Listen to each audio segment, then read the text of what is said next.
Hi friends, welcome to government jobs portal. So మనం general studies 4000 bits part 13కి రావడం జరిగిందండి. So last 12 parts చూడకపోతే కంపల్సరీగా చూడండి. సో మనం ఆల్రెడీ జీకే మొత్తం 500 బిట్స్ కంప్లీట్ చేసుకోవడం జరిగింది. సో జాగ్రఫీలో ఆల్రెడీ ఒక 100 బిట్స్ అయితే చూసాం. సో నెక్స్ట్ ఈ పార్ట్లో మనం మరొక 50 బిట్స్ అయితే చూస్తాం. అలాగే జాగ్రఫీ బిట్స్ అయిపోయిన తర్వాత history, polity, economy, chemistry, physics, biology ఇవన్నీ కూడా చూద్దాం. సో తప్పకుండా ఈ వీడియోస్ అన్నిటినీ లైక్ చేసి మీ ఫ్రెండ్స్ అందరికీ కంపల్సరీగా షేర్ చేయండి. అలాగే మా ఛానల్కి ఇంకా సబ్స్క్రైబ్ చేసుకోకపోయింటే కంపల్సరీగా సబ్స్క్రైబ్ చేసుకొని పక్కనున్న బెల్ ఐకాన్ తప్పకుండా క్లిక్ చేయండి. అండ్ జీజేపీ తెలుగు అనే మా ఆండ్రాయిడ్ యాప్లో arithmetic, reasoning, modern history and AP history paid classes అవైలబుల్గా ఉన్నాయన్నమాట. ఓకే, రీజనబుల్ ఫీతో. సో తప్పకుండా ఇంట్రెస్ట్ ఉన్న వాళ్ళు ఈరోజు ఎన్రోల్ చేసుకోవచ్చు. Both English medium and Telugu మీడియంలోని క్వశ్చన్స్ ఉంటాయండి అరిథమెటిక్, రీజనింగ్లో. సో ఈ రెండు కూడా మనకి అర్థమయ్యే విధంగా, క్లియర్గా రెండు మీడియం స్టూడెంట్స్కి అర్థమయ్యే విధంగా ఈ క్లాసెస్ అనేవి ఉంటాయన్నమాట. ఓకే, సో తప్పకుండా ఇంట్రెస్ట్ ఉన్న వాళ్ళు ఈరోజే ఎన్రోల్ చేసుకోవచ్చు. సో ఓకే, ఇప్పుడు మనం బిట్స్లోకి వెళ్ళిపోతాం. 101 క్వశ్చన్ చూద్దాం friends. The Bhakra dam is built across the which river అన్నట్టు అంటున్నాడు. The Bhakra dam is built across the river అంటే ఏ నది పైన బాక్రా డ్యామ్ అనేది నిర్మించబడింది అని ప్రశ్న అడుగుతున్నాడు. ఇక్కడ మనం ఇక్కడ చూడొచ్చు ఇమేజ్, ఇది బాక్రా డ్యామ్ అన్నమాట. ఈ నది పేరు సట్లెజ్ నది. సో సట్లెజ్ నది గుండా నిర్మించబడింది Bhakra Nangal dam. So answer Sutlej river. మనకి జాగ్రఫీలో ఏ నది పైన డ్యాములు నిర్మించారు అనేది గుర్తుపెట్టుకోవాలి, ఎందుకంటే ఖచ్చితంగా క్వశ్చన్స్ ఇటువంటివి అడగడం అనేది జరుగుతుంది. సట్లెజ్ నది పైన నిర్మించబడింది Bhakra Nangal dam. Next question. The imaginary line of the earth surface that closely follows the 180 degrees meridian is. Meridian అంటే లాంగిట్యూడ్ అని ఫ్రెండ్స్, రేఖాంశము అని అర్థం అన్నమాట. అయితే 180 డిగ్రీల రేఖాంశంతో ఆల్మోస్ట్ దాని గుండా వెళ్ళి లైన్ ఏమని పిలుస్తాము అని అంటున్నాడు అనమాట. అంటే మీకు ఇక్కడ ఎక్స్ప్లెనేషన్లో చూడండి, ఇది మన వరల్డ్ మ్యాప్గా చూసుకుంటే దాదాపుగా ఈ స్ట్రెయిట్ లైన్ మనకి 180 degrees రేఖాంశం ఫ్రెండ్స్. ఇక్కడ స్ట్రెయిట్ లైన్ అనేది మనకు 180 degrees రేఖాంశం. అయితే ఈ రేఖాంశం గుండా ఆల్మోస్ట్ ఈ లైన్ వెళ్తుంది, కొన్ని దగ్గరలో తిరుగుతుంది అనమాట. ఎందుకంటే ఇక్కడ కొన్ని దేశాలు అనేవి లేకపోతే కొన్ని ప్రదేశాలు ఉండడం వలన వాటిని ఇంక్లూడ్ చేసుకునే విధంగా కొంచెం ఇట్లా డీవియేషన్స్ ఉంటుంది లైన్. దాదాపుగా ఇది 180 degrees రేఖాంశం గుండా ఈ లైన్ అనేది వెళ్తుంది. ఈ లైన్ ఏమని పిలుస్తాము అని ప్రశ్న అడుగుతున్నాడు. ఈ లైన్ని మనము ఐడిఎల్ అంటామన్నమాట, అంటే ఇంటర్నేషనల్ డేట్ లైన్, అంతర్జాతీయ దిన రేఖ అంటాం తెలుగులో.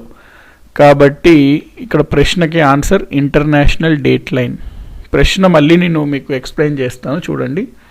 The imaginary line of the earth surface అంటే భూమిపైన మనము ఇమాజినరీ లైన్ అనమాట. అంటే మనం అది ఊహించిన లైన్, అది నిజంగా ఉండదు అక్కడ లైన్, అది మనము జస్ట్ ఇమాజిన్ చేసుకుంటున్నాము.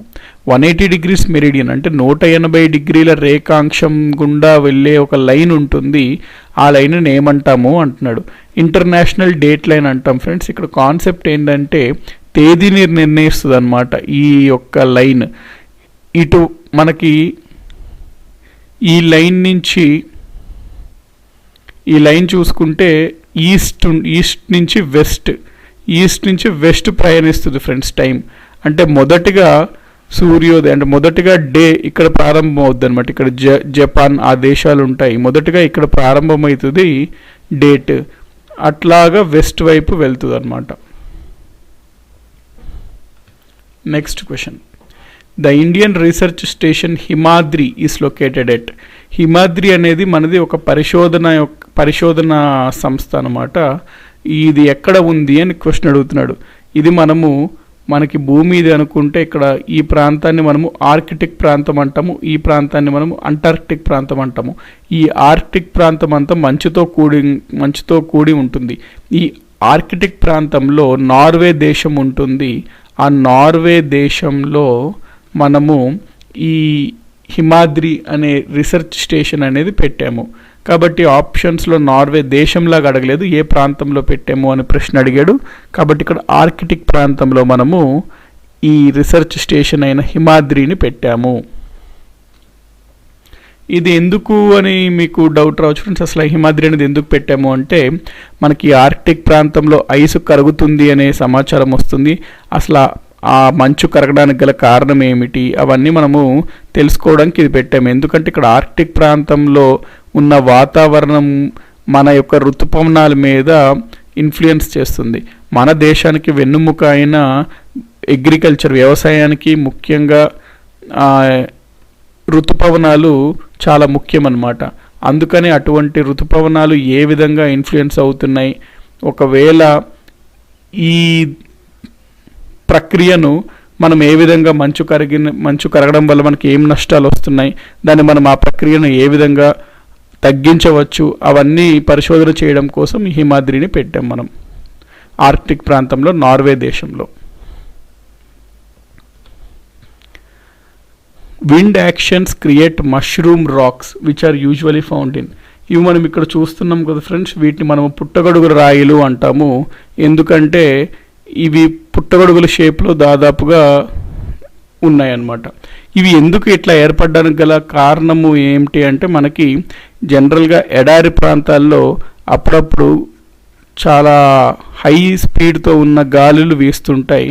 ఆ గాలులు వీయడం వల్ల కొంత ప్రాంతాలన్నీ ఎరోడ్ అయిపోయి మనకి ఈ విధంగా చిన్న చిన్న కొండలు కానీ చిన్న చిన్న ఇసుక దిబ్బలు ఈ విధంగా మనకి ఏర్పడతాయి. ఇది చూడడానికి పుట్టగొడుగు ఆకారంలో ఉంటుంది కాబట్టి దీన్ని మనము పుట్టగొడుగు రాయిలు, ఇంగ్లీష్లో మష్రూమ్ రాక్స్ అంటాము. అయితే ఇక్కడ ప్రశ్న ఏమని అడుగుతున్నాడు మనకి, మష్రూమ్ రాక్స్ అనేవి జనరల్గా మనకి ఏ ప్రాంతంలో మనం వాటిని చూడవచ్చు అంటున్నాడు. వీటిని మనము ఎడారి ప్రాంతంలో చూడవచ్చు అంటే డెజర్ట్స్.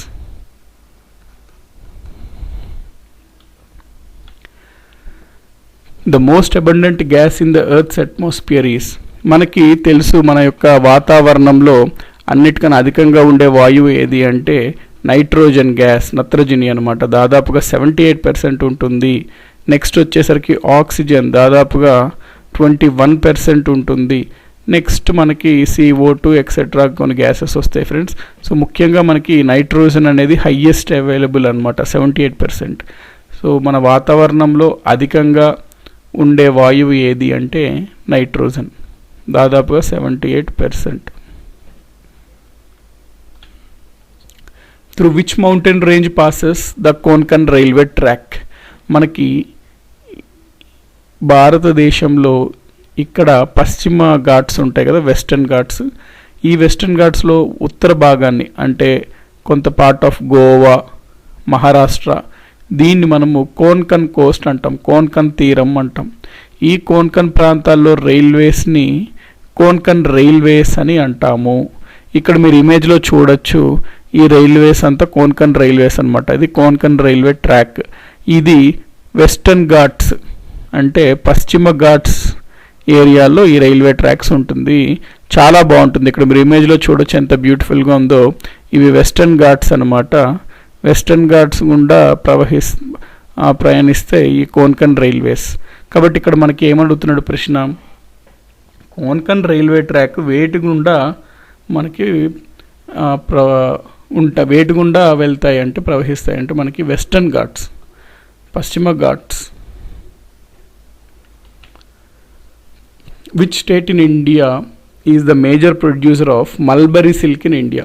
మనకి మల్బరీ పట్టు అనేది పట్టులో ఒక రకమైన పట్టు ఫ్రెండ్స్. అది మల్బరీ అనే ఒక ఇన్సెక్ట్స్ ఉంటే వాటి నుంచి వస్తుంది ఆ పట్టు. సో అందుకని దాన్ని మనం మల్బరీ పట్టు అంటాము. ఈ మల్బరీ పట్టుని అధికంగా భారతదేశంలో ఏ రాష్ట్రం ఉత్పత్తి చేస్తుంది అని ప్రశ్న అడుగుతున్నాడు. మీకు కాఫీ అని వచ్చిన, సిల్క్ అని వచ్చిన ఇమీడియట్గా మీరు కర్ణాటక అనేది పెట్టేసేయాలి. ఎందుకు అంటే కర్ణాటక అనేది దాదాపుగా ఇండియాలో maximum production of coffee and mulberry silk Karnataka.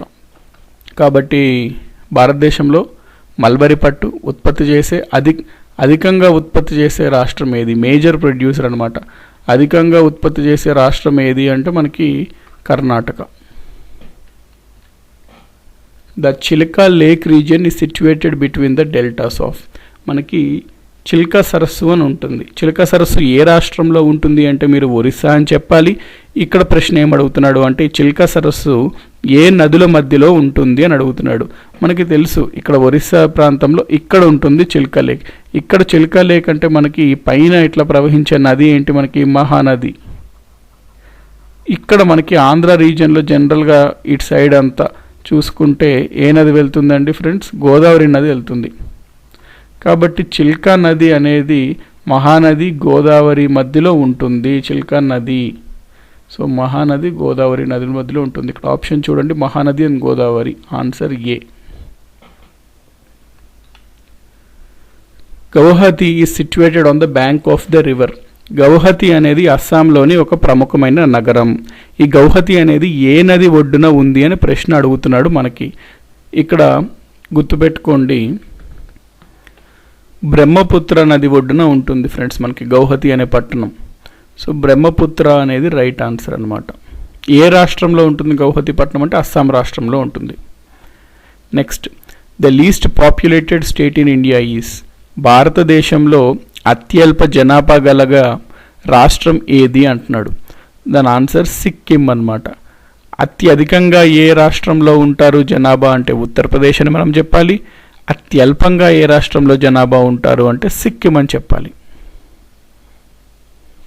111 question, ozone layer in the outer atmosphere helps in. మనకి ఓజోన్ పొర ఏ విధంగా ఉపయోగపడుతుంది అని ప్రశ్న అడుగుతున్నాడు. ఇది మనం చాలాసార్లు వింటుంటాం అన్నమాట. ఏంటి, సూర్యుడి నుంచి చాలా పవర్ఫుల్ అల్ట్రావైలెట్ యూవీ రేస్ అనేవి వస్తుంటాయి. ఈ యూవీ రేస్ గనక మనకి డైరెక్ట్గా తగిలితే మనకి ఆరోగ్యం దెబ్బతింటుంది. ఎందుకంటే ఆ యూవీ రేస్ మన స్కిన్ పైన పడితే స్కిన్లో ఉన్న పైన ఎపిడెర్మిస్ లేయర్ అని ఉంటుంది చర్మం పైన, ఆ లేయర్ పైన ఉండే సెల్స్ అనేవి చనిపోవడం జరుగుతుంది. ప్రొలాంగ్డ్ అంటే చాలా కాలం మన స్కిన్ చర్మం పైన యూవీ రేస్ తగులుతుంటే స్కిన్ క్యాన్సర్ కూడా వచ్చే కారణం ఉంటుంది. దానితో పాటు కళ్ళకి కూడా మంచిది కాదు యూవీ రేస్ డైరెక్ట్గా పడినా. ఇవన్నీ కారణాల వల్ల మనకి యూవీ రేస్ అనేది డైరెక్ట్గా మన పైన రావకూడదు. అయితే అటువంటి యూవీ రేస్ మన పైన డైరెక్ట్గా పడకుండా దీన్ని ఒక ఫిల్టర్ లాగా ఓజోన్ పొర అనేది వీటిని అరికడుతుంది అనమాట, ozone layer. So ozone layer యొక్క ముఖ్యమైన మనకి హెల్ప్ ఏ విధంగా చేస్తుంది అంటే అల్ట్రావైలెట్ రేడియేషన్స్ని అబ్జర్వ్ చేసుకుంటుంది. అది కొంతవరకు పీల్చుకొని ఫిల్టర్ చేస్తుంది ultraviolet radiations. So first option is the right answer. Next, what is meant by the term midnight sun. నేను మీకు ఒక ఆసక్తికరమైన ఇంట్రెస్టింగ్ ఫ్యాక్ట్ చెప్తాను ఫ్రెండ్స్. ఇప్పుడు మన భూమి ఇట్లా ఉందనగా ఈ పైన రీజియన్ని మనము జనరల్గా ఆర్కిటిక్ రీజియన్ అంటాము. ఈ కింద రీజియన్ని మనము అంటార్క్టిక్ రీజియన్ అంటాము. అయితే జనరల్గా మనకి పగలు రోజులో 12 గంటలు, రాత్రి 12 గంటలు దాదాపుగా ఉంటుంటాయి కదా.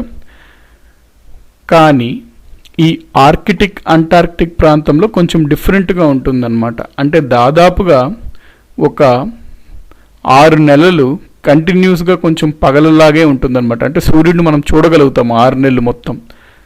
ఒక 6 నెలలు మనకి కంటిన్యూస్గా చీకటిగా ఉంటుంది, అంటే సూర్యుడు మనకి కనబడడు. ఈ ఎడ్జెస్లో ఈ ఫినామినన్, ఈ ప్రక్రియ మనకి ఏర్పడుతుంది ఫ్రెండ్స్. ఈ ఎడ్జెస్లో ఆర్కిటిక్ అంటార్క్టిక్ అంటే పోల్స్ ఉంటాయి కదా, నార్త్ పోల్ సౌత్ పోల్, అక్కడ ఇటువంటి ఫినామినన్ కనబడుతుంది. సో ఈ 6 నెలలు కంటిన్యూస్గా మనకి సన్ కనబడుతుంది అని మనం చెప్తున్నాం. ఇక్కడ మనం ఇమేజ్లో చూడొచ్చు అనమాట.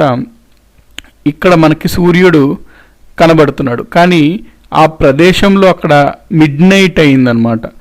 కానీ అక్కడ మిడ్ నైట్ లాగా ఉందా అంటే లేదు, సూర్యుడు కనబడుతున్నాడు. అందుకని మిడ్ నైట్లో కూడా మనకి సూర్యుడు కనబడుతున్నాడు కాబట్టి ఈ ప్రక్రియని మిడ్ నైట్ సన్ అంటాము.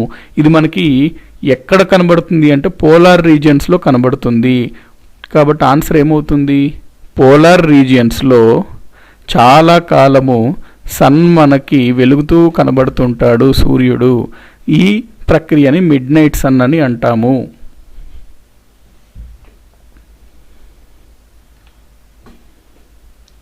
Next, tidal forests are also known as. Tidal అడవులు ఉంటాయి కదా, దానికి మరొక పేరు ఏమిటి అని ప్రశ్న అడుగుతున్నాడు. టైడల్ ఫారెస్ట్స్నే మనము మ్యాంగ్రోవ్ ఫారెస్ట్స్ అని కూడా అంటాం ఫ్రెండ్స్, గుర్తుపెట్టుకోండి. టైడల్ ఫారెస్ట్స్ అన్న మ్యాంగ్రోవ్ ఫారెస్ట్స్ అన్న ఒకటే. Which state got its name from 5 reverse that once flow through it? అంటే మన భారతదేశంలో ఒక రాష్ట్రం ఉంది, ఆ రాష్ట్రం గుండా 5 నదులు ప్రవహిస్తున్నాయి, దానివల్ల ఆ రాష్ట్రానికి ఆ పేరు వచ్చింది, ఏంటి ఆ రాష్ట్రం అని ఇక్కడ ప్రశ్న అడుగుతున్నాడు. ఇక్కడ మనం చూసుకుంటే హిందీలో 5ని పాంచ్ అంటాం అనమాట, రివర్స్ని అబ్ అంటాం. సో ఈ పాంచ్ ప్లస్ అబ్ కలిపితే మనకి పాంచాబ్, మెల్లగా అది పంజాబ్ అయింది. సో పంజాబ్ అంటే మీనింగ్ ఏంటి? అక్కడ ఆ రాష్ట్రంలో 5 నదులు ప్రవహిస్తాయి అన్నమాట. కాబట్టి ఆన్సర్ పంజాబ్.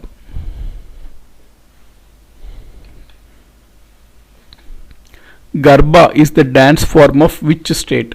గర్బా డ్యాన్స్ చాలా కలర్ఫుల్గా ఉంటుంది ఫ్రెండ్స్. మనకి ఆ డ్రెస్ కానీ ఆ ఎంటైర్ ఆ డ్యాన్స్ థీమ్ ఎప్పుడన్నా మీకు చూడగలిగితే చూడండి. గర్బా డ్యాన్స్ అనేది చాలా బ్యూటిఫుల్గా ఉంటుంది, చాలా కల్చరల్గా ఉంటుంది. ఇది ఏ రాష్ట్రంలో జనరల్గా మనకి గర్బా డ్యాన్స్ అనేది చేస్తారు అంటే గుజరాత్. జీ ఫర్ జీ అట్లా గుర్తుపెట్టుకోండి, గర్బా డ్యాన్స్ గుజరాత్. సో గుజరాత్కి చెందిన డ్యాన్స్ ఫార్మ్ అనమాట గర్బా డ్యాన్స్ ఫార్మ్ అనేది. Which of the following river does not originate in India? మనకి ఇక్కడ కింద 4 నదులు ఇచ్చాడు. 4 నదుల్లో 3 నదులు భారతదేశంలోనే పుట్టి ప్రవహిస్తుంటాయి. అయితే ఒక నది మాత్రం భారతదేశంలో జన్మస్థలం ఉండదు, అది ఏ నది అని అడుగుతున్నాడు. దీని ఆన్సర్ బ్రహ్మపుత్ర నది అనమాట. బ్రహ్మపుత్ర నది భారతదేశంలో జన్మించదు. వేరస్ గంగా, కావేరి, కన్యాకుమారి 3 నదులు భారతదేశంలోనే వాటి యొక్క జన్మస్థానాలు ఉంటాయి. అయితే మరి బ్రహ్మపుత్ర నది యొక్క జన్మస్థలం ఏమిటి అంటే టిబెట్లోని మానసరోవర్ అన్నమాట. మానసరోవర్ అని టిబెట్లో ఉంటుంది. ఇది బ్రహ్మపుత్ర యొక్క జన్మస్థలం. వేరస్ ఈ మిగతా 3 నదుల యొక్క జన్మస్థలం భారతదేశంలోనే ఉంది. ఎన్జిఆర్ఐ అంటాం, national geophysical research institute. NGRI so ఎక్కడ ఉంది అంటే ఇది హైదరాబాద్లో ఉన్న వాళ్ళకి సుపరిచితం ఉంటుంది ఈ పేరు. ఎన్జిఆర్ఐ అనేది హైదరాబాద్లో ఉంటుంది. So the national geophysical research institute is located at Hyderabad. Which country has the highest water fall? ఇక్కడ మీరు ఇమేజ్ చూస్తున్నారు కదా, ఇదే ప్రపంచంలోని అతి ఎత్తైన జలపాతం అన్నమాట. దీని పేరు ఏంజల్ ఫాల్స్. ఏ కంట్రీలో ఉంది ఇది? వెనిజువలాలో ఉంది. కాబట్టి ప్రపంచంలో ఎత్తైన జలపాతం ఏది అంటే ఏంజల్ ఫాల్స్. ఆ ఏంజల్ ఫాల్స్ ఏ దేశంలో ఉంది అంటే వెనిజువలాలో ఉంది. 119th question, what is the capital of Maldives? మనకి అప్పుడప్పుడు ఎగ్జామినేషన్స్లో రాజధానుల మీద కూడా వస్తుంది క్వశ్చన్. అయితే జనరల్గా ఏదన్నా ఒక దేశం రీసెంట్గా కరెంట్ అఫైర్స్లో బాగా ట్రెండింగ్లో ఉందనుకోండి, జనరల్గా ఆ దేశం యొక్క రాజధాని ఏంటి అని ఎగ్జామినేషన్స్లో అడుగుతున్నాడు. ఇక్కడ చూసుకుంటే మనకి మాల్దీవ్స్ యొక్క రాజధాని ఏమిటి అని అడుగుతున్నాడు. దీని ఆన్సర్ మేల్ ఫ్రెండ్స్. మేల్ అనే ఉంటుంది ఒక నగరం మాల్దీవ్స్లో, అది మాల్దీవ్స్ యొక్క రాజధాని. 120th క్వశ్చన్, ప్రపంచంలోనే మొట్టమొదటి విశ్వవిద్యాలయం ఏమిటి అని అడుగుతున్నాడు. ఇది మన భారతదేశంలో ఉన్న భారతీయులు గర్వపడాల్సిన విషయం అన్నమాట.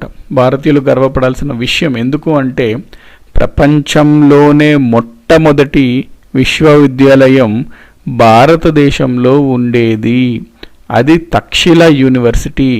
దాదాపుగా క్రీస్తుపూర్వం 700 సంవత్సరాలు ఆ కాలంలో ఇది నిర్మించబడింది. ఇప్పుడు చదువుకోవడం కోసం, ఉన్నత విద్యల కోసం భారతదేశం బయటకు వెలుపల వెళ్ళి ఎక్కడో చదువుకోవాల్సిన పరిస్థితి వస్తుంది. కానీ ఒకప్పుడు ప్రపంచం మొత్తం నుండి శాస్త్రవేత్తలు కానీ విద్యార్థులు కానీ భారతదేశానికి వచ్చి ప్రఖ్యాతిగాంచిన తక్షశిల విశ్వవిద్యాలయం, నలంద విశ్వవిద్యాలయం, విక్రమశిల విశ్వవిద్యాలయం వీటిలో చదువుకునేవారు అన్నమాట. కాబట్టి 120th క్వశ్చన్ ఏంటి? ప్రపంచంలోనే వరల్డ్స్ మొట్టమొదటి విశ్వవిద్యాలయం, ఫస్ట్ యూనివర్సిటీ 700 BC 700 క్రీస్తు పూర్వంలో ఎక్కడ ఏమిటి అది అని అడుగుతున్నాడు. ఆ విశ్వవిద్యాలయం ప్రపంచంలోని మొదటిది తక్షశిల యూనివర్సిటీ. 121 question friends. మన భారతదేశంలో అతి పొడవైన నది ఏది అని అడుగుతున్నాడు. మనకి జాగ్రఫీలో రివర్స్ మీద క్వశ్చన్ లేకుండా ఏ ఎగ్జామినేషన్ ఉండదు, జాగ్రఫీ పేపర్ ఉండదు. నది పైన ఖచ్చితంగా వస్తుంది. నది యొక్క జన్మస్థలం అడగచ్చు, నదికి రకరకాల వివిధ నేమ్స్ ఉంటాయి, ఆ నేమ్స్ పైన క్వశ్చన్ అడగచ్చు, వాటి పొడవల పైన క్వశ్చన్ అడగచ్చు, ఎంత పొడవు ఉందని, వాటి యొక్క ఉపనదులు ట్రిబ్యూటరీస్ మీద క్వశ్చన్ అడగచ్చు, వాటి మీద ఏదన్నా డ్యామ్స్ కడితే వాటిపైన ఆ డ్యామ్ ఏ నది పైన ఉంది ఆ విధంగా క్వశ్చన్ అడగచ్చు. సో రివర్స్ పైన అయితే మాత్రం ఖచ్చితంగా క్వశ్చన్స్ వస్తాయి. కాబట్టి నదులపైన మనకి అవగాహన అనేది ముఖ్యము. మనము వేరియస్ క్వశ్చన్స్లో ఈ రివర్స్కి సంబంధించి డిఫరెంట్ టైప్స్ ఆఫ్ క్వశ్చన్స్ అనేది కవర్ చేస్తాము. సో ఫస్ట్ నుంచి ఫాలో అవ్వండి, మనకి కంటిన్యూటీ ఉంటుంది. ఇక్కడ ప్రశ్న ఏం అడుగుతున్నాడు, భారతదేశంలో అతి పొడవైన నది ఏది అంటే మనకి వెంటనే గుర్తు రావాల్సిన ఆన్సర్ గంగా అనమాట. గంగా యొక్క పొడవు ఎంత అని అడిగాడు అనుకోండి, ఫర్ ఎగ్జాంపుల్ ఎగ్జామినేషన్స్లో గుర్తుపెట్టుకోండి 25 కిలోమీటర్స్, 2525 కిలోమీటర్స్. ఇట్లా గుర్తుపెట్టుకోండి, ఈజీ గుర్తుంటుంది. 25 అనమాట. 25 కిలోమీటర్స్ లెంగ్త్ గంగాది. Next question, the highest waterfall in India is అంటే భారతదేశంలో ఎత్తైన జలపాతం ఏది అని అడుగుతున్నాడు. మనము ముందు క్లాస్లో ప్రపంచంలోనే ఎత్తైన జలపాతం ఏది అనేదాన్ని చూసాం. ఏమని చదివాము, ఏంజల్ ఫాల్స్ అని చదివాం. ఏ దేశంలో ఉంది ఏంజల్ ఫాల్స్? వెనిజువెలాలో ఉంది. ఇక్కడ మనకి భారతదేశంలో అడుగుతున్నాడు అదే ఫ్యాక్ట్. అంటే భారతదేశంలో ఎత్తైన జలపాతం ఏది అని అడుగుతున్నాడు. ఇది కుంచికల్ జలపాతం అనమాట. కుంచికల్ వాటర్ ఫాల్స్ అంటాం. ఇక్కడ ఇమేజ్ చూడండి, కుంచికల్ వాటర్ ఫాల్స్ అనమాట. ఇమేజ్ ఎంత బ్యూటిఫుల్గా ఉందో. అయితే ఎగ్జామినేషన్లో ఈ విధంగా అడగచ్చు, కుంచికల్ వాటర్ ఫాల్స్ ఏ రాష్ట్రంలో ఉంది అని అడగచ్చు. మీరు దీనికి ఆన్సర్ కర్ణాటక అని పెట్టాలి. కుంచికల్, కే ఫర్ కే, కుంచికల్ జలపాతం కర్ణాటక రాష్ట్రంలో ఉంది. Which mineral is the ore of aluminium? Aluminium యొక్క ధాతువు ఏది? కింద మనకి 4 ఇచ్చాడు, అందులో అల్యూమినియం యొక్క ధాతువు, అల్యూమినియం ఓర్ ఏదో మనము కనుక్కోమంటున్నాడు. మనకి అల్యూమినియం యొక్క ఫేమస్ ఓర్ ఏంటి అంటే బాక్సైట్ అనమాట. Al2O3 అట్లా అంటాము. సో ఈ బాక్సైట్ అనేది అల్యూమినియం యొక్క ధాతువు, ore. The biggest salt water lake in the world is అంటే ప్రపంచంలోనే ఉప్పు నీటి సరస్సు, అతి పెద్దదైన ఉప్పు నీటి సరస్సు ఏది అని అడుగుతున్నాడు ఇక్కడ మనకి. దీని ఆన్సర్ కాస్పియన్ సీ అనమాట. ఈ కాస్పియన్ సీ అనేది యాక్చువల్గా ఒక లేక్ లాంటిది. ఇది ఉప్పు నీటి కలిగి ఉంటుంది. ప్రపంచంలోనే అతి పెద్దదైన ఉప్పు నీటి సరస్సు ఏది అంటే Caspian sea. The Narmada and the Tapti rivers enter the. మనము దక్షిణ భారతదేశానికి వస్తే ఆర్ డక్కన్ పీఠభూమి వస్తే ఇక్కడ మనకి చాలా నదులు వెస్ట్ నుంచి ఈస్ట్ అంటే పశ్చిమ నుంచి తూర్పు వైపు ప్రయాణించి బే ఆఫ్ బెంగాల్లో కలుస్తాయి. అయితే కొన్ని నదులు మాత్రం తూర్పు నుంచి పశ్చిమ ప్రయాణించి అరేబియన్ సముద్రంలో కలుస్తాయి. అటువంటి నదుల్లో 2 ప్రసిద్ధమైన నదులు నర్మదా రివర్ ఒకటి, నెక్స్ట్ తపి అన్నమాట. తప్తి ఆర్ తపి, అప్పుడప్పుడు దీన్ని తపి అని కూడా ఇవ్వచ్చు, తపి అని కూడా అంటారు, లేకపోతే తాప్తి అని కూడా అంటారు, 2 ఒకటే. సో ఈ 2 నదులు తూర్పు నుంచి పశ్చిమగా ప్రయాణించి అరేబియన్ సముద్రంలో కలుస్తాయి. 124th question. 126th question, which is the third nearest planet to the sun? మనకి సోలార్ సిస్టమ్కి గురించి కూడా చాలా క్వశ్చన్స్ అనేది జాగ్రఫీలో అడగవచ్చు. అందులో ముఖ్యంగా సూర్యుడి నుంచి పర్టికులర్ ప్లానెట్ ఎన్నోది, అంటే సన్ నుంచి ఫస్ట్ ఉన్నది ఏంటి, సెకండ్ ఉన్నది ఏంటి, థర్డ్ ఉన్నది ఏంటి, ఆ విధంగా మనకి క్వశ్చన్స్ అడగడం జరుగుతుంటుంది అనమాట. అందుకని మనకి సూర్యుడి నుంచి ఏ వరుసలో ఏ గ్రహం ఉంది అనేది తెలుసుకోవాలి మనము. మనకి ఫర్ ఎగ్జాంపుల్ సన్ ఉంటే సన్ తర్వాత ఇమీడియట్గా వచ్చే ప్లానెట్ ఏంటండి, మెర్క్యూరీ. మెర్క్యూరీ తర్వాత ఏముంటుందండి, వీనస్. వీనస్ తర్వాత ఏముంటుందండి, ఎర్త్, భూమి. ఎర్త్ తర్వాత మార్స్. మార్స్ తర్వాత జూపిటర్. ఇక్కడ మార్స్కి జూపిటర్కి మధ్యలో చాలా చిన్న చిన్న రాయిల్లాగా ఉంటుంటాయండి, వాటిని మనం యాస్టరాయిడ్స్ అంటాము. సో చాలా యాస్ట్రాయిడ్స్ ఉంటాయి అన్నమాట మార్స్కి జూపిటర్స్కి మధ్యలో. దీన్నే మనము యాస్ట్రాయిడ్ బెల్ట్ అంటాము. సో యాస్ట్రాయిడ్ బెల్ట్ అనేది మనకి మార్స్కి జూపిటర్ ప్లానెట్స్ గ్రహాల మధ్యలో ఉంటుంది. జూపిటర్ తర్వాత ఏముంటుంది ఫ్రెండ్స్, మనకి సాటర్న్ ఉంటుంది. సాటర్న్ తర్వాత యురేనస్ ఉంటుంది. యురేనస్ తర్వాత నెప్ట్యూన్ ఉంటుంది. నెప్ట్యూన్ తర్వాత యాక్చువల్లీ ప్లూటో ఉంటుంది. ప్లూటోని 2008 సంవత్సరం వరకు దీన్ని గ్రహంగా ప్లానెట్గా పరిగణించాము. కాకపోతే 2008లో దీనిని మనము ప్లానెట్ స్టేటస్ నుంచి ప్లూటోని తీసేసాము. అంటే ప్లూటో ఇక మీద గ్రహం కాదనమాట, మినీ ప్లానెట్ అంటాము ప్లూటోని. ఇప్పటి నుంచి ప్లానెట్ కాదు, ఇట్స్ ఏ మినీ ప్లానెట్ లాగా. సో ప్లూటోని మనం ప్లానెట్గా గ్రహంగా పరిగణించము. ఇప్పుడు మొత్తం ఉన్న గ్రహాలు మనకి 8 అనమాట. జనరల్గా పాత బుక్స్లో సౌర కుటుంబం సోలార్ సిస్టంలో 9 గ్రహాలు ఉంటాయి అని చెప్పడం జరుగుతుంటుంది. కానీ 2008లో ప్లూటోని తీసేశారు. మీరు ఎక్కడన్నా ఇప్పుడు ఫిక్స్డ్గా గుర్తుపెట్టుకోండి, ఇప్పుడు కేవలం 8 గ్రహాలు మాత్రమే ఉన్నాయి. ఏదన్నా బుక్లో కానీ ఎక్కడన్నా 9 అని ఇస్తే అది రాంగ్, డౌటే లేదు. 8 గ్రహాలు మాత్రమే ఉన్నాయి, ప్లూటోని తీసేశారు. సో ఇది వరుస అనమాట, సూర్యుడి నుంచి ఈ వరుసలో ఉంటాయి. ఇప్పుడు మనకి ప్రశ్న ఏమడుగుతున్నాడు, సూర్యుడికి దగ్గరలో ఉన్న 3వ గ్రహం ఏది అంటున్నాడు. మొదటిది ఉండేది మర్క్యూరీ, రెండోది వీనస్, మూడోది మన భూమి అన్నమాట. కాబట్టి ఆన్సర్ ఎర్త్. ఇది గుర్తుపెట్టుకోండి ఫ్రెండ్స్. మీరు ఇక్కడ క్వశ్చన్స్ చూస్తున్నప్పుడు ఈ కాన్సెప్ట్ కోసం ఏదన్నా మీరు ఒక బుక్ తీసుకొని రిలవెంట్ పాయింట్స్ ఏదైనా ఉంటే నోట్ చేసుకుంటుండండి డైలీ. సో దట్ మీకు జాగ్రఫీకి ఒక బుక్ పెట్టేసుకోండి ఫిక్స్డ్గా. మీకు ఇవన్నీ క్వశ్చన్స్ మళ్ళీ రివిజన్ చేసుకోవడానికి బాగా యూస్ఫుల్ అవుతాయి. ఇవన్నీ మీరు పీడిఎఫ్ కంటే మీ ఓన్ నోట్స్, మీ ఓన్ రైటింగ్తో మీరు ఏమన్నా రన్నింగ్ నోట్స్ లాగా అట్లా చేసుకొని పాయింట్స్ పెట్టుకున్నారనుకోండి, మీకు ఇంకా బాగా మీకు అది అర్థం చేసుకొని గుర్తుపెట్టుకోవడానికి ఈజీ ఉంటుంది. Next question, 127th one.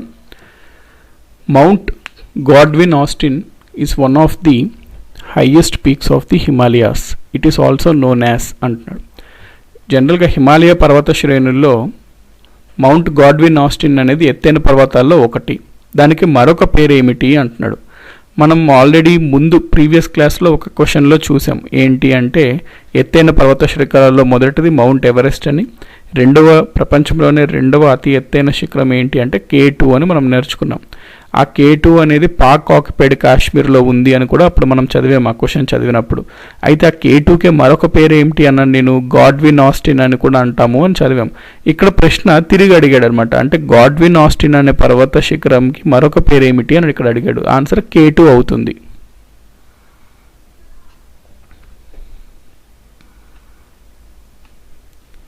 The Bodo language is spoken in which of the following states? Bodo భాష ఏ రాష్ట్రంలో మాట్లాడతారు అని అడుగుతున్నాడు. బోడో భాష అస్సాంలో మాట్లాడతారనమాట. మనకి రాజ్యాంగంలోని 8th షెడ్యూల్ ఉంటుంది. అందులో 22 అధికార భాషల్ని గుర్తించడం జరిగింది. అందులో బోడోను కూడా గుర్తించింది ఫ్రెండ్స్ రాజ్యాంగం. సో ఈ బోడో భాష ఏ రాష్ట్రంలో మాట్లాడతారు అంటే అస్సాం రాష్ట్రంలో బోడో భాషని మాట్లాడతారు. 129th question. The main river flowing in the state of Jammu and Kashmir is. Jammu and కాశ్మీర్కి సంబంధించి ఆర్టికల్ 317 రద్దు చేశారు. రాష్ట్రం హోదా నుంచి దాన్ని సపరేట్ చేసి కేంద్రపాలిత ప్రాంతంగా పెట్టారు. మరియు చాలా మార్పులు చేశారు జమ్మూ అండ్ కాశ్మీర్ సంబంధించి. అందుకని JNKకి సంబంధించి ప్రతి సబ్జెక్ట్లో ఆ రిలవెంట్ ఏం పాయింట్స్ ఉన్నా గుర్తుపెట్టుకోవాలి. ఎందుకంటే క్వశ్చన్స్ అడిగే ఆస్కారం ఛాన్స్ ఎక్కువ అనమాట ఈ 1-2 ఇయర్స్లో. ఎందుకంటే అది కరెంట్ అఫైర్స్లో ట్రెండింగ్గా ఉంది జమ్మూ అండ్ కాశ్మీర్ టాపిక్ అనేది. కాబట్టి ఇక్కడ ప్రశ్న ఏమిటి, జమ్మూ అండ్ కాశ్మీర్ రాష్ట్రంలో ప్రధానంగా ప్రవహించే నది ఏది అని అడుగుతున్నాడు. మనకి దీని ఆన్సర్ సట్లెజ్. జమ్మూ అండ్ కాశ్మీర్ గురించి వెళ్ళే నది జీలం ఫ్రెండ్స్. ప్రధానంగా జమ్మూ అండ్ కాశ్మీర్ రాష్ట్రంలో ప్రవహించే నది అంటే Jhelum. Jammu and Kashmir for Jhelum, J for J అట్లా గుర్తుపెట్టుకోండి. సో జమ్మూ అండ్ కాశ్మీర్లో ప్రధానంగా ప్రవహించే నది జీలం నది. 130th question. Which of the following countries in South Asia are landlocked? Landlocked అంటే ఏదైనా ఒక దేశం ఉంది, ఆ దేశానికి సముద్ర తీరం లేదనమాట. అంటే చుట్టూ ల్యాండ్తోనే ఆక్యుపై అయింది ఆ దేశం. అంటే చుట్టి భూమితోనే ఆక్యుపై అయింది. చుట్టూ సముద్రం కానీ నీరు కానీ లేకపోతే అంటే తీరం లేకపోతే ఆ దేశాన్ని మనము ల్యాండ్ లాక్డ్ దేశం అంటాము. అంటే ఇది చూసుకుంటే ల్యాండ్తో లాక్ అయిపోయింది అన్ని దిక్కుల, అటువంటి దేశాన్ని మనము ల్యాండ్ లాక్డ్ దేశం అంటాం. ఇది కింద ఇచ్చిన ఆప్షన్స్లో సౌత్ ఏషియాలో అంటే దక్షిణ ఆసియాలో ల్యాండ్ లాక్డ్ ఉన్న దేశాలు ఏవేవి అని అడుగుతున్నాడు. ఇక్కడ మీకు నేను చూపిస్తాను ఎక్స్ప్లెనేషన్ ఫ్రెండ్స్. ఇది మన ఆసియా ఖండము. ఆసియా ఖండంలో చూసుకుంటే ఇవన్నీ ల్యాండ్ లాక్డ్ కంట్రీస్ అనమాట, ఎల్లో కలర్లో హైలైట్ చేసినవన్నీ. సౌత్ ఏషియా చూసుకుంటే జనరల్గా ఇవన్నీ సౌత్ ఏషియా వస్తుంది, సౌత్ ఈస్ట్ ఏషియా అయితే ఇవంతా. సో సౌత్ ఏషియా అంటే జనరల్గా మనకి ఈ ప్రాంతం వస్తుంది. సౌత్ ఏషియాలో మనకి ఏవి కనబడుతున్నాయి ఫ్రెండ్స్? సౌత్ ఏషియాలో ఒకటి నేపాల్, రెండు భూటాన్. కాబట్టి Nepal and Bhutan are the 2 landlocked countries in South Asia. So Nepal and Bhutan అనేది మన ఆన్సర్. ఇంకా మీరు ఇక్కడ చూడొచ్చు, ఇంకొంచెం క్లియర్గా అండర్స్టాండ్ చేసుకోవడం కోసం ఈ కాన్సెప్ట్. ఇక్కడ మంగోలియా దేశం ఉంది, చుట్టూ ల్యాండే ఉంది, కాబట్టి దీన్ని మనం ల్యాండ్ లాక్డ్ కంట్రీ అంటాం. ఒకవేళ ఫర్ ఎగ్జాంపుల్ ఇక్కడ బంగ్లాదేశ్ చూసుకోండి, బంగ్లాదేశ్ దేశం, ఇక్కడ దీనికి తీరం ఉందన్నమాట, అంటే సముద్రం ఉంది కొంత, అందుకని దీన్ని మనము ల్యాండ్ లాక్డ్ అనలేము. కాబట్టి ల్యాండ్ లాక్డ్ అనే కాన్సెప్ట్ అర్థమైంది కదా ఫ్రెండ్స్. ఇదే కాన్సెప్ట్తో మనం ఇంకొన్ని క్వశ్చన్స్ చూస్తాం. ఆ క్వశ్చన్స్లో మన భారతదేశంలో ఏ రాష్ట్రాలు ల్యాండ్ లాక్డ్ అయి ఉన్నాయి అని అడగడం కూడా జరుగుతుంటుంది. అంటే తీరం లేని రాష్ట్రాలు అని అనమాట, ఇండైరెక్ట్గా దాని అర్థం.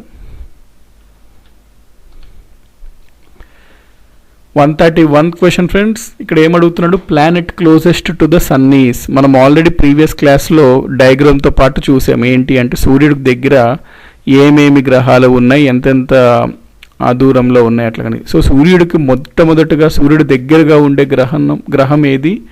Mercury. So Mercury is the closest planet to the sun. Mercury తర్వాత వీనస్, తర్వాత ఎర్త్, తర్వాత మార్స్, తర్వాత Jupiter, Saturn, Uranus, Neptune. So Mercury అనేది answer friends.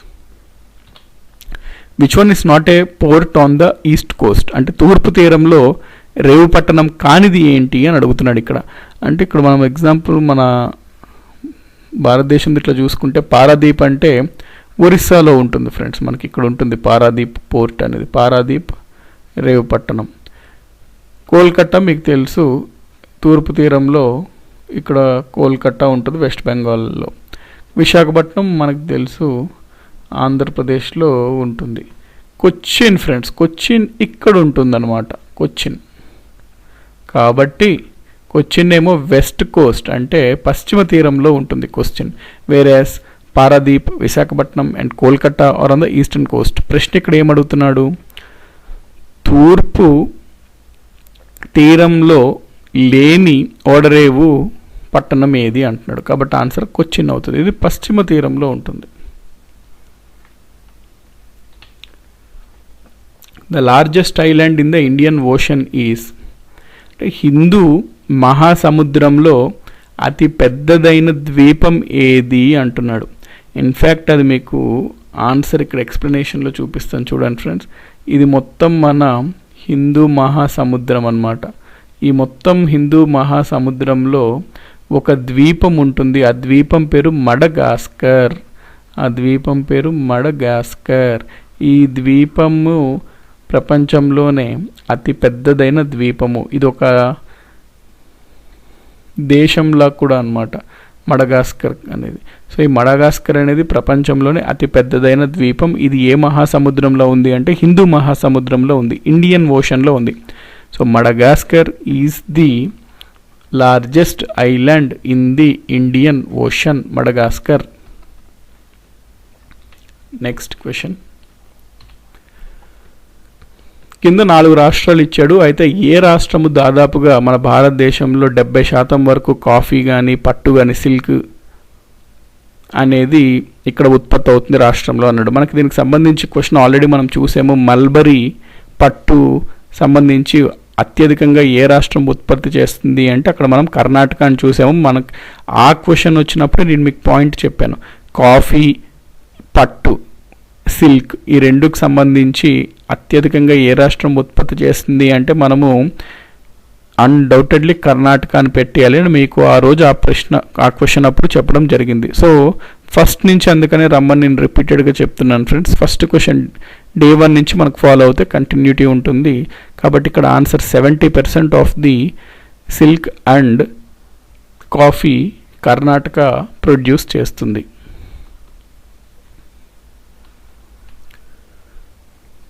The Keibul Lamjao only floating national park in the world is in ఏ రాష్ట్రంలో ఉంది అంటాడు. అంటే ప్రపంచంలోనే ఏకైక తేలియాడే జాతీయ పార్క్ అన్నమాట.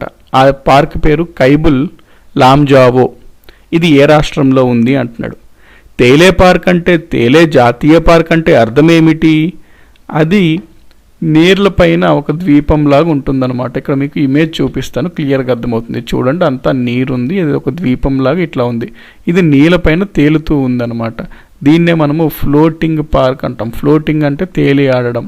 ఫ్లోటింగ్ నేషనల్ పార్క్, తేలియాడే జాతీయ పార్క్ అనమాట. ప్రపంచంలోనే ఏకైక తేలియాడే జాతీయ పార్క్ ఇది. ఈ పార్క్ పేరు కైబుల్ లాంజావ్ నేషనల్ పార్క్. ఇది ఏ రాష్ట్రంలో ఉంది అంటే మణిపూర్లో ఉంది. కైబుల్ లాంజో పార్క్ ఇక్కడ మీరు చూస్తున్నారు కదా ఇమేజ్, ఈ పార్కే అనమాట. ఇది జాతీయ పార్క్. ఇది ఏ రాష్ట్రంలో ఉంది అంటే ఇది మణిపూర్లో ఉంది.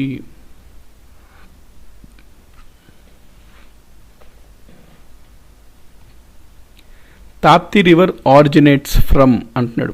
నేను మీకు చెప్పాను కదా, నదులకు సంబంధించి ఖచ్చితంగా మనకి ఫ్యాక్ట్స్ ఉంటాయి, అవి ఇంపార్టెంట్. అవి జన్మస్థలం ఎక్కడ, ఎంత పొడవు, ఏ సముద్రంలో కలుస్తున్నాయి, వాటి యొక్క వేరే పేర్లు ఉంటే ఏమిటవి, అట్లాంటి ఫ్యాక్ట్స్ అన్నీ ఇంపార్టెంట్. ఇక్కడ మనకి ప్రశ్న ఏమని అడుగుతున్నాడు? తాపీ రివర్ ఉంటుంది, దాన్నే తపతీ రివర్ అని కూడా అంటాము. ఆ తాపీ ఆర్ తపతీ రివర్ యొక్క జన్మస్థలం ఏమిటి అని అడుగుతున్నాడు. మనకి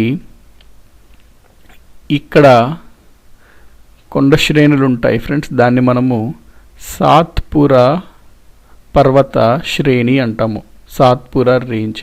ఈ సాత్పురా రేంజ్లో అంటే మధ్యప్రదేశ్ రాష్ట్రంలో, మధ్యప్రదేశ్ రాష్ట్రంలో సాత్పురా పర్వత శ్రేణులు, సాత్పురా రేంజ్ దగ్గర జన్మిస్తుంది తాప్తి రివర్. ఇది తూర్పు నుంచి పశ్చిమ వైపు ప్రయాణించి అరేబియన్ సముద్రంలో కలవడం జరుగుతుంది. సో సాత్పురా రేంజ్ అనేది మనకి ఆన్సర్ అన్నమాట.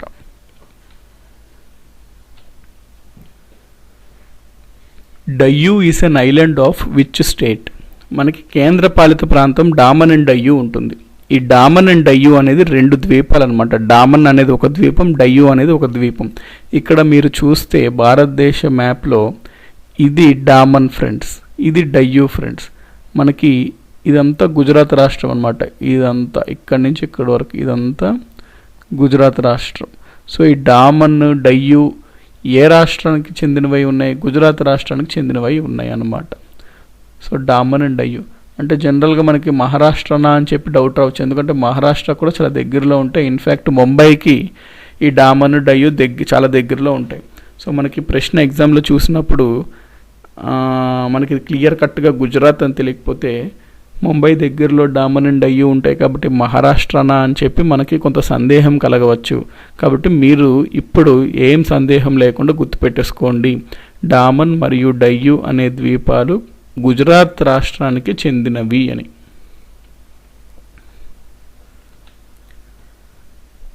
Next 138th question. Troposphere is the hottest part of the atmosphere because? మన అట్మాస్ఫియర్లో అంటే మన యొక్క వాతావరణ దాంట్లో మనకి కొన్ని లేయర్స్ ఉంటాయి ఫ్రెండ్స్. ఇది భూమి అనుకుంటే భూమికి దాదాపుగా 8 నుంచి 10 కిలోమీటర్ల వరకు వాతావరణంలోనే దీన్ని మనము ట్రోపోస్పియర్ అంటాము. ట్రోపోస్పియర్ పైన ఉన్నదాన్ని మనము స్ట్రాటోస్పియర్ అంటాము. స్ట్రాటోస్పియర్ పైన ఉన్నదాన్ని మనము ఐనోస్పియర్ అంటాము. అయితే ఫస్ట్ ఉన్నది చాలా ఇంపార్టెంట్ లేయర్ ఫ్రెండ్స్, దీన్ని ట్రోపోస్పియర్ అంటాం. ఈ ట్రోపోస్పియర్లోనే మ్యాక్సిమం అట్మాస్ఫియర్ అంతా ఇక్కడే ఉంటుందన్నమాట. మ్యాక్సిమం అట్మాస్ఫియర్ ఇక్కడే లొకేట్ అయి ఉంటుంది. భూమికి చాలా దగ్గరలో ఉంటుంది, దాదాపుగా 8 నుంచి 10 కిలోమీటర్ల దూరంలో ఉంటుంది. అయితే అన్ని లేయర్స్లో కల్లా ట్రోపోస్పియర్ అనేది అతి వేడి కలిగిన లేయర్. అది ఎందుకు అని ప్రశ్న అడుగుతున్నాడు. సింపుల్ ఫ్రెండ్స్, మనకి సూర్యుడి నుంచి సూర్యకిరణాలు వచ్చి భూమికి తగులుతాయి, భూమి వేడెక్కుతుంది. భూమికి అతి దగ్గరగా ఈ లేయర్ ఉంది కాబట్టి ట్రోపోస్పియర్ ఆ వేడిని ఇవి గ్రహించుకొని ఇది కూడా వేడెక్కడం జరుగుతుంది. కాబట్టి మిగతావి చాలా దూరంలో ఉండడం వల్ల భూమి వేడిని ఎక్కువ తీసుకోలేవు, అవి ఎక్కువ ట్రోపోస్పియర్ తీసుకుంటుంది ఆ వేడిని, అవి తీసుకొని ట్రోపోస్పియర్ వేడెక్కడం జరుగుతుంది.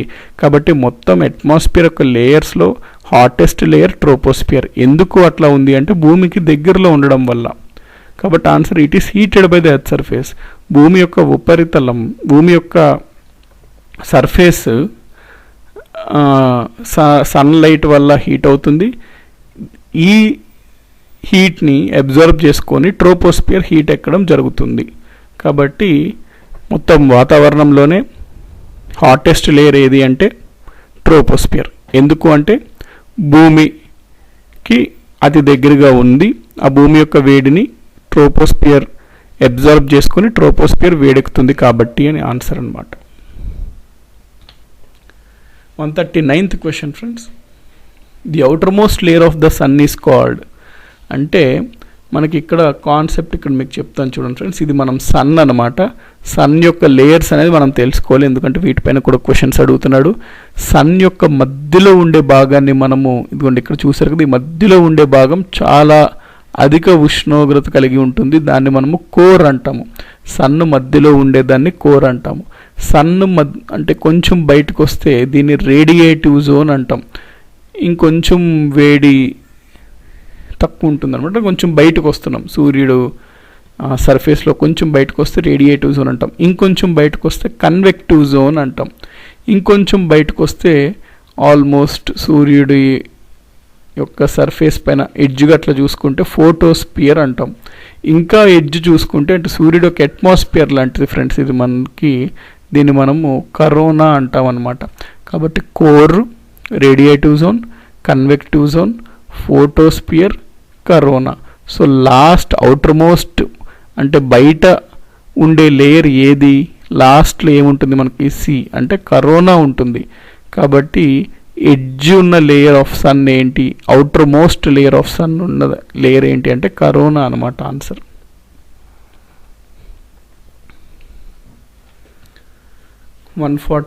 Question, for what is the Manas sanctuary in Assam known for. మనకు అస్సాం రాష్ట్రంలో మానస్ శాంక్చురీ అనేది ఉంటుంది. ఈ మానస్ శాంక్చురీ దేనికి బాగా ప్రసిద్ధిగాంచింది అని ప్రశ్న అడుగుతున్నాడు. మానస్ అనగానే అక్కడ మనకి ఏనుగులు గుర్తు రావాలి ఫ్రెండ్స్. ఇక్కడ మీరు ఇమేజ్లో కూడా చూడొచ్చు, మానస్ నేషనల్ పార్క్, మానస్ జాతీయ పార్క్లో ఏనుగులకు బాగా ప్రసిద్ధి అనమాట. So answer elephants. అయితే ఇక్కడ మీరు ఒక పాయింట్ గుర్తుపెట్టుకోండి, మానస్ నేషనల్ పార్క్లో ప్రాజెక్ట్ టైగర్ అనేది కూడా ఇంప్లిమెంట్ చేస్తున్నారు. సో ప్రాజెక్ట్ టైగర్ కూడా యాక్చువల్లీగా ఈ మానస్ నేషనల్ పార్క్ ఇంపార్టెంటే. అస్సాంలో ఉన్న ఈ మానస్ జాతీయ పార్క్లో కొన్ని పులులు కూడా ఎక్కువ సంఖ్యలోనే మనకి లభిస్తుంటాయి, దానిని కూడా మనము పరిరక్షించుకుంటున్నాము ప్రాజెక్ట్ టైగర్ ద్వారా. Next question friends, 141 question friends, depth of the sea is measured in. అంటే సముద్రం యొక్క లోతుని దేనితో మనము లెక్కిస్తాము అని ప్రశ్న అడుగుతున్నాడు. సో ఇక్కడ ఆన్సర్ గుర్తుపెట్టుకోండి, ఫ్యాథామ్ అన్నమాట. అంటే ఫ్యాథామ్, సముద్రం యొక్క లోతుని ఫ్యాథామ్తో మనము లెక్కిస్తాము. అయితే ఇక్కడ సైన్స్లో అప్పుడప్పుడు జనరల్గా ఈ క్వశ్చన్ అడగడం జరుగుతుంటుంది. సైన్స్ అండ్ టెక్నాలజీ జనరల్ స్టడీస్లో ఫ్యాథామ్ అంటే ఎన్ని సెంటీమీటర్లు లేకపోతే ఎన్ని మీటర్లు అని అడగడం జరుగుతుంటుంది, లేకపోతే ఎన్ని ఫీట్ అని అడుగుతుంటాడు. సో దీనికి మీకు నేను చెప్తాను, గుర్తుపెట్టుకోండి. 1 fathom is equal to 6 feet అనమాట, 6 అడుగులు. ఇది గుర్తుపెట్టుకుంటే మిగతా గుర్తుపెట్టుకోవచ్చు. అయితే మీకు ఒక అడుగు అంటే ఎన్ని సెంటీమీటర్లు అనేది గుర్తుండాలి. 1 feet is equal to 30 centimeters friends, ఇది గుర్తుపెట్టుకోండి. ఒక అడుగు అంటే 30 సెంటీమీటర్లు, ఒక ఫ్యాథోమ్ అంటే 6 అడుగులు. కాబట్టి సెంటీమీటర్లో మాట్లాడితే ఒక ఫ్యాథోమ్ ఎంత అవుతుంది? 6 అడుగులు అంటే 6 × 30 సెంటీమీటర్స్, 180 సెంటీమీటర్స్.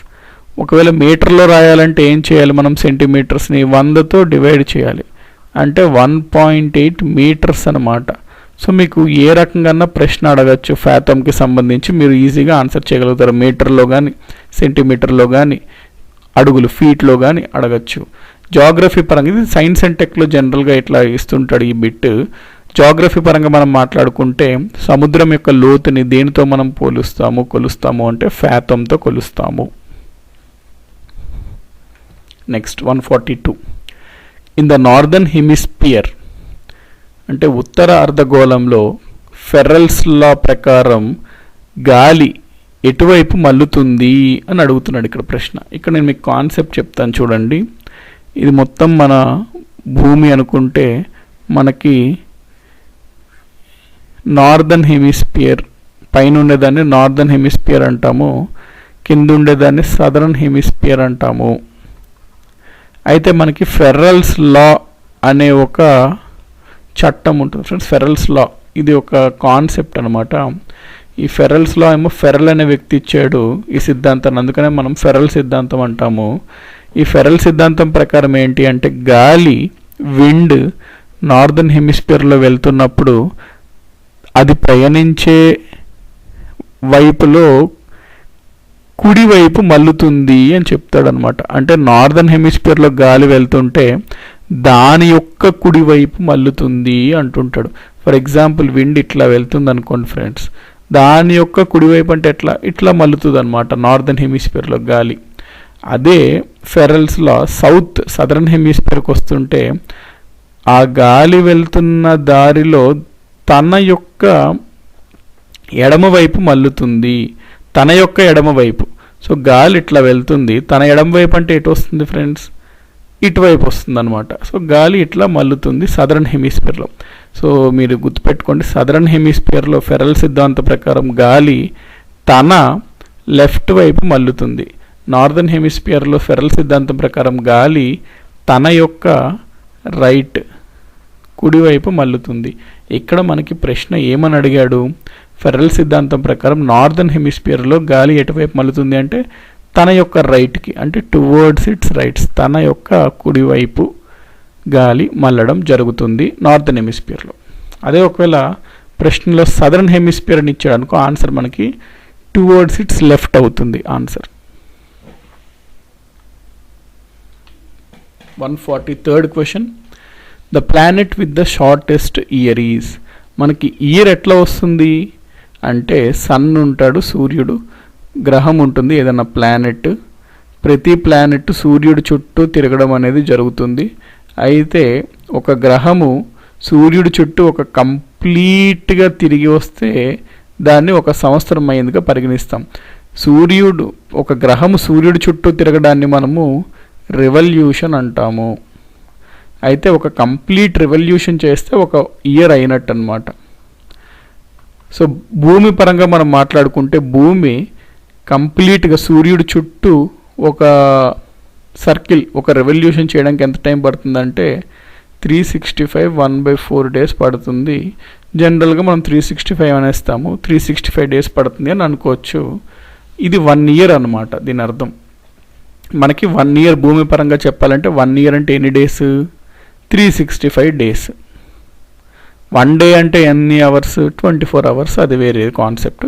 సో ఇయర్ పరంగా మాట్లాడుకుంటే 365 డేస్. అయితే ఇక్కడ ప్రశ్న ఏమడుగుతున్నాడంటే ఏ గ్రహానికి అతి తక్కువ ఒక సంవత్సరానికి అతి తక్కువ కాలం ఏ గ్రహానికి ఉంటుంది అని. మన భూమి పరంగా మాట్లాడుకుంటే 365 రోజులు పడుతుంది ఫ్రెండ్స్ సూర్యుడి చుట్టూ తిరగడానికి.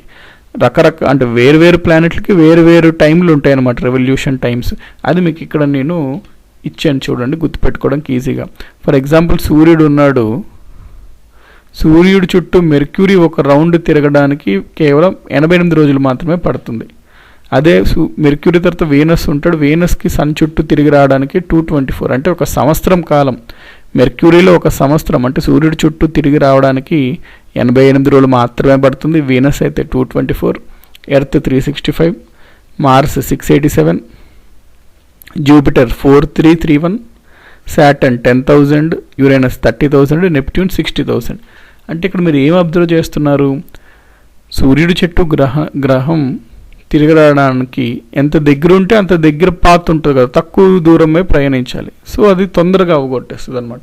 దూరం ఉంటే వాటి యొక్క ఆర్బిట్స్, వాటి ప్రయాణించాల్సిన దూరం కూడా ఎక్కువ ఉంటుంది కాబట్టి ఎక్కువ టైం పడుతుంది. కాబట్టి రెవల్యూషన్ టైం అనేది ఇంక్రీజ్ అవుతూ ఉంటుంది అనమాట సూర్యుడి చుట్టూ దూరంగా వెళ్తుంటే. అన్నిటికన్నా తక్కువ సమయంలో రెవల్యూషన్ జరిపేది ఏంటి అంటే సన్కి దగ్గరున్న ప్లానెట్ ఏది, మెర్క్యూరీ అనమాట. సో ఆన్సర్ ఏమవుతుంది ఇక్కడ, ఏ గ్రహంకి అతి తక్కువ సంవత్సరం సమయం ఉంటుంది అంటే సన్, సూర్యుడికి అతి దగ్గరలో ఉన్న ప్లానెట్ అది mercury. In which river is India's largest riverine island Majuli is situated. Riverine island అంటున్నాడు ఫ్రెండ్స్. అంటే ఇక్కడ దీని అర్థం ఏంటంటే, మామూలుగా మనం ద్వీపం అంటే దేన్ని అంటాము, సముద్రం ఉంటుంది, ఆ సముద్రం మధ్యలో ఏదన్నా ఒక భూమి, ఒక ల్యాండ్ ఉంటే దాన్ని మనము ఐలాండ్ అంటాము.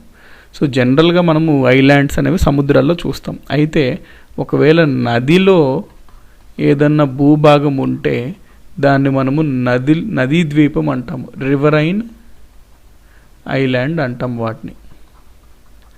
అయితే ప్రపంచంలోనే అతి పెద్దదైన రివరైన్ ఐలాండ్ ఏది అనే ప్రశ్న అడిగాడు అనుకోండి, అది మీరు ఏమని చెప్పాలి అంటే మజులీ ఐలాండ్ అని చెప్పాలి.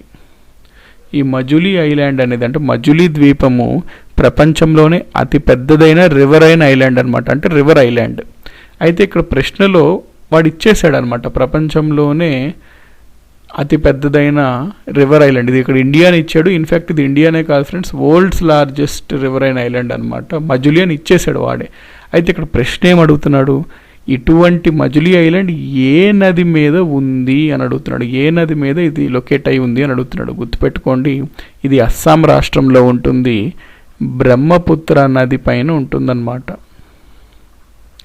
సో మజులీ ఐలాండ్ ప్రపంచంలోనే అతిపెద్దదైన రివర్ ఐలాండ్, బ్రహ్మపుత్ర నది పైన ఉంటుంది, అస్సాం రాష్ట్రంలో ఉంటుంది. ఆన్సర్ బ్రహ్మపుత్ర అన్నమాట. ఇక్కడ మీరు చూడొచ్చు ఇమేజ్లో, ఇక్కడ ఉంటుంది, ఇది అస్సాం రాష్ట్రం కింద వస్తుంది, బ్రహ్మపుత్ర నది వెళ్తుంది కదా ఫ్రెండ్స్. ఈ బ్రహ్మపుత్ర నది లోపల ఇది ఉంటుందన్నమాట మజులీ ఐలాండ్ అనేది, మజులీ ద్వీపం. 145th question. The imaginary line located at 0 degrees latitude divides the earth into northern and southern hemispheres is called అంటున్నాడు. నేను ఈ ప్రశ్నను మీకు ఎక్స్ప్లెయిన్ చేస్తాను. మనకి 0 degrees అక్షాంశం అంటే 0 degrees latitudeలో ఒక ఇమాజినరీ లైన్ ఉంటుందంట. ఓకే, ఈ లైన్ భూమిని రెండుగా విడదీస్తుందంట, రెండు ఉపరితలాలుగా, ఒకటి ఉత్తర ఉపరితలం, ఒకటి రెండోది సదరన్, ఒకటి నార్దర్న్ హెమిస్ఫియర్, రెండు సదరన్ హెమిస్ఫియర్. అయితే ఈ లైన్ ఏమంటారు అని అంటున్నాడు. మీకు ఎప్పుడైనా ఇట్లా క్వశ్చన్ వస్తే మీరు ఇది అర్థం చేసుకోవడానికి ట్రై చేస్తారనుకోండి, క్వశ్చన్ ఈజీగానే ఉంటుంది. సింపుల్, ఇక్కడ ఏమంటున్నాడు, ఒక ఇమాజినరీ లైన్ ఉంది, అది 0 degrees లాటిట్యూడ్, అది భూమిని రెండు భాగాలుగా విడదీస్తుంది, నార్దర్న్ హెమిస్ఫియర్, సదరన్ హెమిస్ఫియర్గా. ఈ లైన్ ఏమిటి అంటున్నాడు. మీకు 0 degrees లాటిట్యూడ్ అంటే 0 degrees రేఖాంశం అనగానే మీకు ఐడియా వచ్చేయచ్చు, ఇది ఈక్వేటర్ అన్నమాట.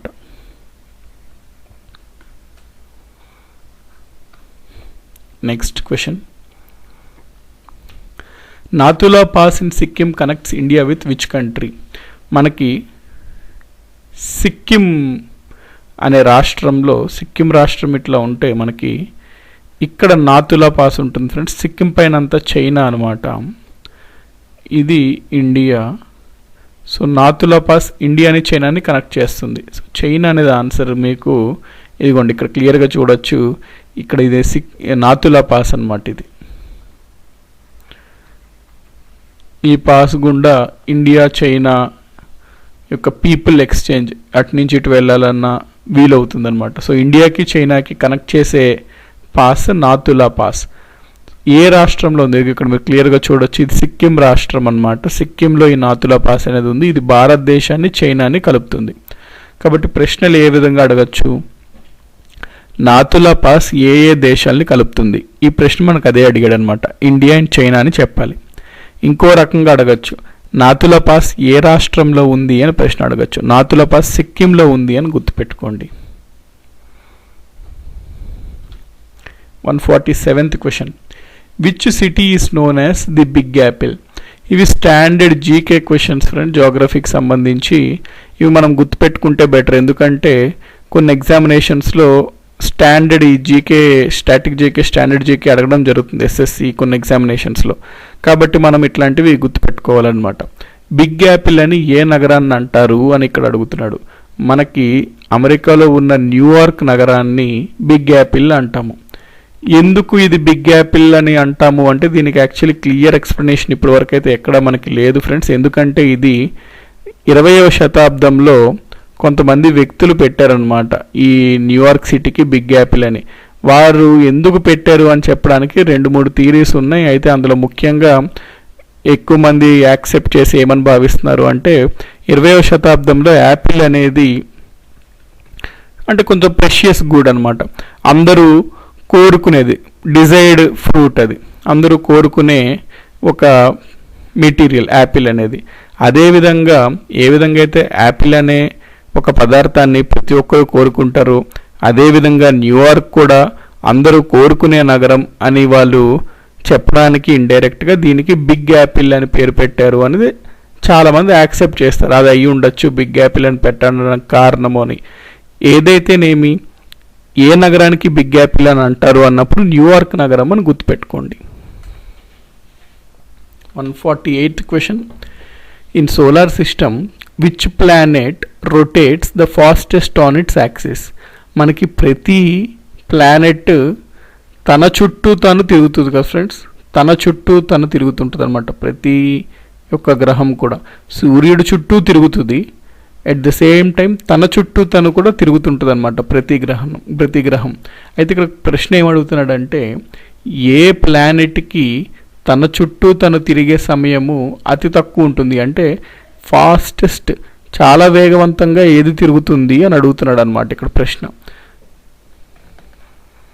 దాని ఆన్సర్ జూపిటర్ ఫ్రెండ్స్. మనకి జూపిటర్ అనేది తన చుట్టూ తను చాలా వేగంగా తిరుగుతుంది.